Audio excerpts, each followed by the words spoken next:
ISRO has successfully launched its newest navigation satellite by its PSLV-C41. The launch of the last such satellite was a failure, as the rocket's heat shield did not separate 3 minutes after its liftoff. The satellite is launched to replace ISRO's first navigation satellite, IRNSS-1I, whose rubidium atomic clocks had stopped working. The satellite has a lifespan of 10 years, and it is a part of the Indian Regional Navigation Satellite System that provides real-time positioning and timing services. NavIC is useful for merchant ships in their navigation.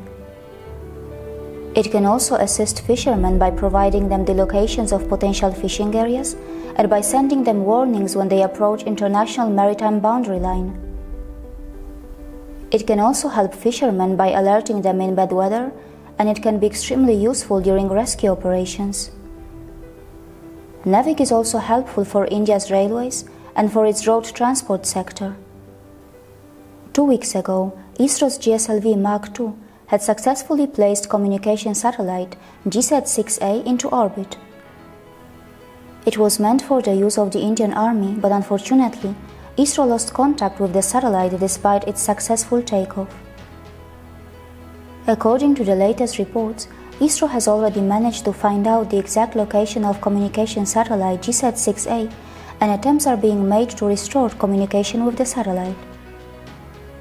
India's requirement of satellites in the areas of navigation, communication, and Earth observation has been continuously increasing, and that is why ISRO has increased its frequency of launches. Chandrayaan-2 will be launched in October, and ISRO is expecting to have 3 to 4 launches before that. Success and failure are a part of space industry, and across the world, many space agencies face regular setbacks. In 2017, China's most powerful rocket failed, and in the same year, Japan's smallest ever rocket fell into the sea.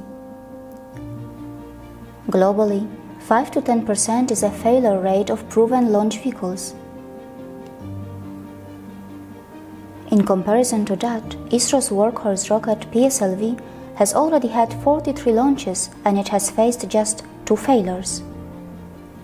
Every failure has a hidden lesson, and that is why ISRO is not afraid of such setbacks. ISRO wants to return to Mars. It wants to go to Venus, and it also wants to develop a reusable launch vehicle.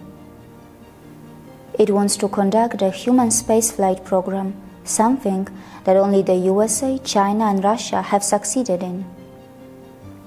It is working on an ISAR mission, which could possibly be the world's most expensive Earth imaging satellite. ISAR is a joint project between ISRO and NASA. ISRO is also offering its expertise to the UAE, which is planning to launch an orbiter to Mars in 2020. India's own Mars orbiter is still intact in its orbit and is sending important data back to Earth. It has already lasted for nearly 3.5 years, even though it was planned to last only 6 months.